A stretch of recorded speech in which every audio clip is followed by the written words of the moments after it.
keep calling this the Chinese virus? There are reports of dozens of incidents of bias against Chinese Americans in this country.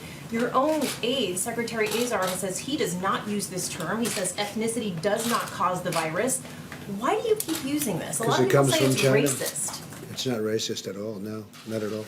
It comes from China. That's why. It comes from China. I want to be accurate. Yeah, please, John. Please. The aides behind you. Are you I comfortable have with this term? I have great love for all of the people from our country. But as you know, China tried to say at one point, maybe they stopped now, that it was caused by American soldiers. That can't happen. It's not going to happen. Not as long as I'm president. It comes from China. You know, Dan, this has gone on too long. Two people really have warned us a lot about China. One is Donald Trump. I don't think anybody more than him. Probably Newt Gingrich second. Okay, unfair trade practices, intellectual property theft. Finally, the president actually got a $220 billion two-year trade deal with China, helping our farmers, manufacturers, auto industry, energy industry, service industry. You know, and then they could have had the world's greatest scientists. All they had to do was ask. Yeah. Everybody would have sent, boom, their best people in to help them. They did the opposite. Yeah. If they're going to throw out journalists, I say we throw out their journalists from here. Yeah, I think the big mistake, Sean, we made early on with China, a lot of people, not just us, was that their entrance into the WTO and the increase in global commerce was going to make them wealthier, and making them wealthier would make them yearn more for liberty. They're populists.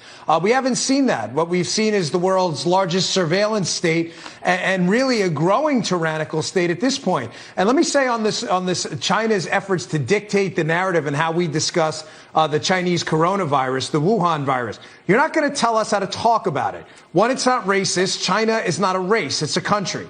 Number two, this has nothing to do with the Chinese people. Nothing. They're not telling us how to do this. This is an effort by a totalitarian regime, their PR machine, and their bots to dictate how the American people speak about this. We're not going to do it, and the effort's being led by the president. But what is surprising, it's unsurprising the Chinese did this. What is surprising is how many useful idiots in the media right here in this country are actually playing along with China's attempts to manipulate the liberal left's love affair with identity politics. It's really unbelievable the suckers they are for playing along with this.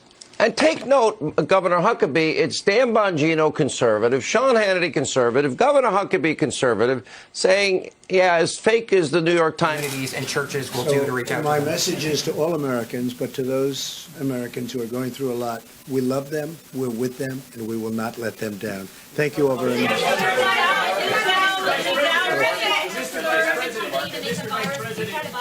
Mr. Vice President, do you agree with the term Chinese virus?